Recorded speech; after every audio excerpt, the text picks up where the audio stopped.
টি-20 বিশ্বকাপ নিয়ে বর্তমান ব্যস্ত সময় পার করছে পাকিস্তান ক্রিকেট টিম। অন্যদিকে বাংলাদেশের ক্রিকেটাররা ঘরোয়া ব্যস্ততা শেষ করেই আন্তর্জাতিক সূচিতে ফিরতে প্রস্তুত।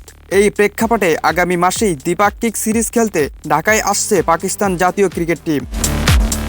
সফরসূচি ইতিমধ্যেই ঘোষণা করছে বাংলাদেশ ক্রিকেট বোর্ড। ঘোষিত সূচি অনুযায়ী 9 মার্চ ঢাকায় পৌঁছাবে পাকিস্তান দল। অধিনায়ক সালমান আলী আগার নেতৃত্বে দলটি সফরে আসবে বলে জানা গেছে। ওয়ানডে সিরিজের এই 3টি ম্যাচই অনুষ্ঠিত হবে 11, 13 ও 15 মার্চ। ভেন্যু হিসেবে নির্ধারণ করা হয়েছে রাজধানীর শেরেবাংলা ন্যাশনাল ক্রিকেট স্টেডিয়ামকে। প্রতিটি ম্যাচই শুরু হবে দুপুর 2টা 15 মিনিটে।